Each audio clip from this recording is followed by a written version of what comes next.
Ya, assalamualaikum warahmatullahi wabarakatuh. Halo teman-teman, selamat pagi, siang, sore, malam. Perkenalkan kami dari kelompok 3. Dengan ini kami akan menyampaikan materi mengenai manajemen I/O dengan saya sendiri Khalifah Mali sebagai moderator dan selaku pemateri juga. Kemudian ada Mas Fandi Ahmad Mulia, ada Hafid Muksita Nova Soekarno, ada Harum Sukma Aji, ada Koko Khaiza Okta Prayuda, dan ada Lutfiana Rifah. Kemudian untuk materi yang pertama akan disampaikan oleh Kukuh. Kepadanya dipersilakan. Oke, yang pertama itu klasifikasi perangkat I/O. Pengelolaan perangkat I/O merupakan aspek perencanaan sistem operasi yang terluas karena peralatan dan aplikasinya yang beragam. Manajemen I/O mempunyai fungsi sebagai berikut, yaitu yang pertama, mengirim perintah ke perangkat I/O agar menyediakan layanan. Yang kedua, menangani interupsi peralatan I/O. Yang ketiga, menangani kesalahan peralatan I/O. Dan yang keempat, memberi interface ke pemakai. Nah, klasifikasi yang pertama itu dibagi berdasarkan sasaran komunikasinya. Ada 3, yaitu Human Readable Machine. Ini cocok untuk berkomunikasi dengan user. Sebagai contoh, Virtual Display Terminal atau VDT yang terdiri dari layar, keyboard, mouse, dan lain-lain. Lalu yang kedua ada Machine Readable Machine, peralatan yang cocok untuk komunikasi dengan peralatan elektronik. Contohnya ada display, sensor, dan controller. Yang ketiga ada komunikasi, yaitu peralatan yang cocok untuk berkomunikasi dengan peralatan-peralatan jarak jauh. Contohnya modem. Boleh di next. Yang selanjutnya itu klasifikasi perangkat I/O berdasarkan unit transfer. Ada perangkat berorientasi blok atau block oriented devices, yaitu peralatan yang mentransfer dari dan ke peralatan dengan satuan transfer. Adalah satu blok atau sekumpulan karakter yang telah ditentukan. Yang kedua, perangkat berorientasi aliran karakter atau character oriented devices. Peralatan yang mentransfer dari dan ke peralatan berupa aliran karakter. Dan kemudian ada karakteristik device I/O yang akan dijelaskan oleh saya sendiri. Yang pertama untuk aspeknya, aspek yang pertama adalah aspek data transfer mode. Jadi mode data transfernya itu dia variasinya tuh bisa berupa karakter atau bisa berupa blok juga. Nah, untuk contohnya ada kayak terminal, terus ada disk juga. Kemudian aspek yang kedua ada akses method. Untuk akses method, variasinya itu dia bisa berupa sequential atau sequence gitu, atau bisa juga berupa random. Kemudian untuk contohnya ada modem, terus ada CD-ROM juga. Aspek yang ketiga ada transfer schedule. Itu variasinya transfer schedule ini bisa yang sinkronus dan ada juga yang asinkronus, seperti contohnya yang sinkronus itu ada tape, yang asinkronus itu ada keyboard. Untuk yang keempat ada sharing. Untuk aspek sharing ini variasinya ada yang dedicated, ada yang shareable, contohnya ada tape, ada juga keyboard. Kemudian untuk device speed-nya variasinya itu macam-macam, ada latency, ada dari seek time-nya, ada dari transfer rate-nya, ada juga dari delay between operations-nya. Terus kemudian untuk I/O direction-nya, untuk arah dari I/O-nya itu bisa read only, yang mana contohnya ada CD-ROM, terus ada write only, yang mana contohnya ada graphics controller. Terus juga yang terakhir ada dia bisa read juga bisa write juga, contohnya ada disk. Kemudian ada teknik-teknik pengoperasian hardware atau I/O itu akan disampaikan oleh Mas Hafid. Kepadanya persilakan. Ya, dalam pengoperasiannya, hardware I/O memiliki beberapa teknik yang dapat digunakan agar dapat bekerja sama secara sinkron dengan prosesor. Jadi di sini ada 3 teknik. Yang pertama ada programmed I/O, operasi I/O yang menggunakan konsep handshaking antara prosesor dengan device I/O terkait, di mana tiap byte data yang ingin ditransferkan harus melewati prosedur tertentu lebih dahulu. Next. Yang kedua ada interrupts I/O.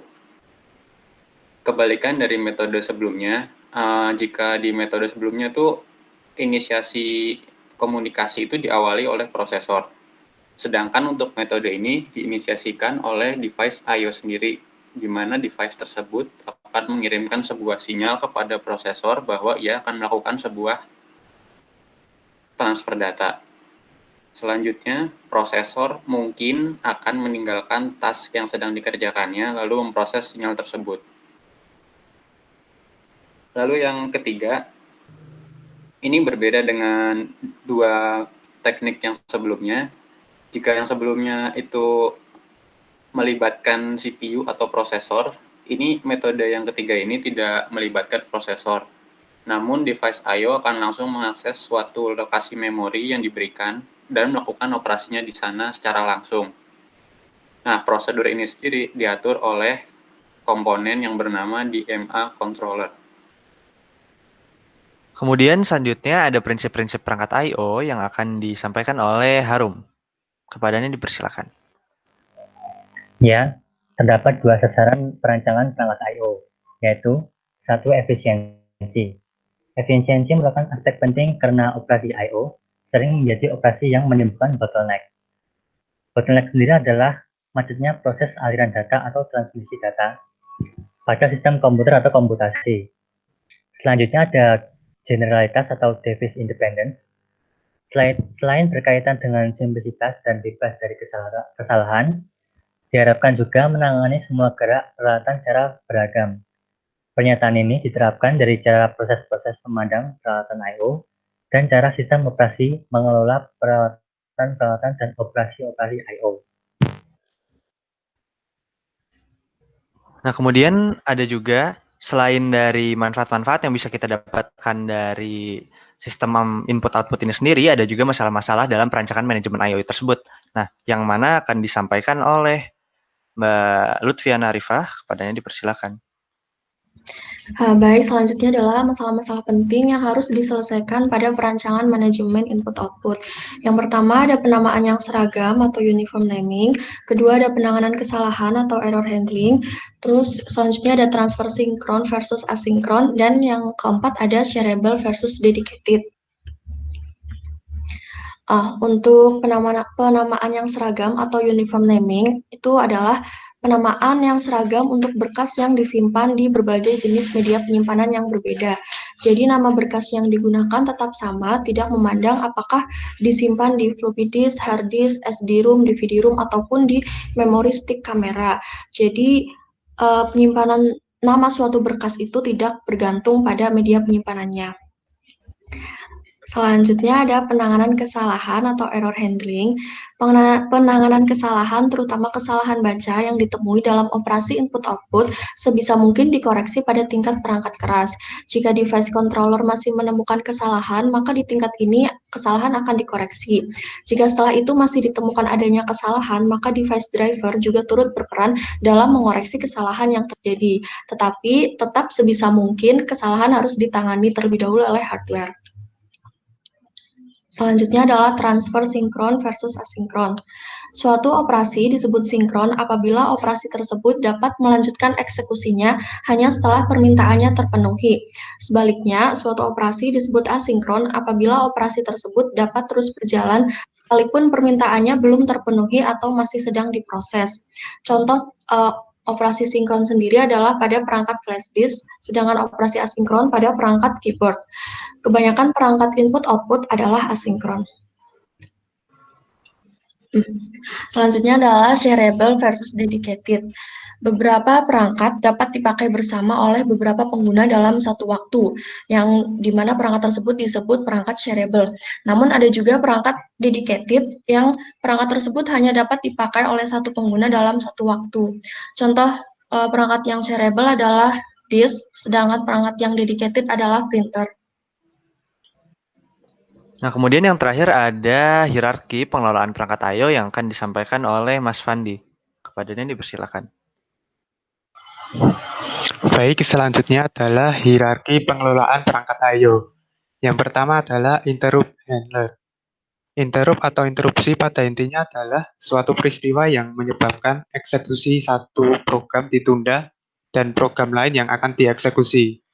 Program yang dieksekusi tersebut merupakan suatu tugas khusus yang dikirimkan dari hardware atau permintaan dari program. Saat interrupt terjadi, prosesor akan menunda program yang sedang dieksekusi dan segera menangani sinyal dari interrupt. Saat program yang sedang dieksekusi ditunda, prosesor akan menyimpan nilai register yang berisikan alamat program ke dalam stuck, dan kemudian menjalankan sinyal dari interrupt. Next. Dan jenis-jenis interrupt. Terdapat dua, yaitu software interrupt. Sesuai namanya, merupakan interrupt yang disebabkan dan dikirimkan oleh software. Sering disebut sebagai system call. Yang kedua adalah hardware interrupt, yaitu interrupt yang disebabkan dan dikirimkan oleh hardware. Terjadi karena adanya akses pada hardware melalui jalur khusus. Contohnya adalah penekanan pada tombol keyboard dan menggerakkan mouse. Next. Selanjutnya adalah kegunaan interrupt. Antara lain, yang pertama pemulihan kesalahan, yang kedua debugging, dan yang ketiga adalah komunikasi antar perangkat, antar program. Next. Next. Yang kedua adalah device driver. Seluruh kode device dependent terletak di device driver. Tiap device driver menangani satu tipe atau satu kelas device. Bertugas untuk menerima permintaan abstrak dari software device independent di atasnya dan melakukan layanan sesuai permintaan atau mengeksekusinya. Next. Mekanisme kerja device driver. Yang pertama, menerjemahkan perintah-perintah abstrak menjadi perintah-perintah konkret. Selanjutnya, setelah mendapatkan perintah, device driver mulai menulis ke register-register pengendali perangkat. Setelah itu, kesalahan-kesalahan yang terjadi. Apabila semua berjalan dengan baik, device driver akan melewatkan data ke perangkat lunak device independent. Kemudian saat device driver mendapatkan kesalahan, device driver akan melaporkan informasi status sebagai pelaporan kesalahan ke pemanggil. Next. Berikut ini adalah skema dari device driver. Next. Yang ketiga adalah perangkat lunak sistem operasi device independent. Memiliki fungsi utama yaitu membentuk fungsi-fungsi I/O yang berlaku untuk semua peralatan dan memberi interface seragam ke perangkat lunak tingkat pemakai. Next. Fungsi-fungsi yang lain antara lain yang pertama sebagai interface seragam untuk seluruh driver-driver, kemudian penamaan peralatan dan proteksi peralatan, kemudian memberi ukuran blok peralatan agar bersifat device independent, kemudian melakukan buffering, kemudian alokasi penyimpanan pada blok device, kemudian alokasi pelepasan dedicated device, dan pelaporan kesalahan. Yang keempat adalah buffering I/O. Buffering merupakan teknik untuk melembutkan lonjakan-lonjakan kebutuhan pengaksesan I/O secara langsung. Buffering merupakan cara untuk meningkatkan efisiensi dari sistem operasi dan kinerja proses. Pertama, single buffering merupakan teknik yang paling sederhana. Ketika proses pemakai memberikan perintah I/O, sistem operasi akan menyediakan buffer pada bagian memori utama sistem untuk operasi. Untuk peralatan berorientasi blok, transfer masukan akan dibuat ke buffer sistem. Dan saat transfer selesai, proses akan memindahkan blok data ke ruang pemakai atau user process dan segera meminta blok lain. Teknik ini disebut reading ahead atau anticipated input. Next. Itu merupakan skema dari single buffering. Next. Kemudian selanjutnya adalah double buffering. Mempunyai dua buffer sistem untuk operasi. Proses dapat ditransfer ke atau dari satu buffer sementara sistem operasi sedang mengosongkan atau mengisi buffer lain. Double buffering menjamin proses tidak menunggu operasi I/O. Teknik ini juga disebut sebagai double buffering atau buffer swapping. Dalam hal ini, double buffering akan meningkatkan perolehan dari single buffering. Namun dalam double buffering juga akan meningkatkan kompleksitas dibandingkan single buffering. Next. Dan berikut ini merupakan skema dari double buffering. Oke, mungkin cukup sekian yang bisa kami dari kelompok 3 sampaikan. Untuk kurang dan lebihnya, mohon dimaklumi. Terima kasih atas perhatiannya. Wassalamualaikum warahmatullahi wabarakatuh.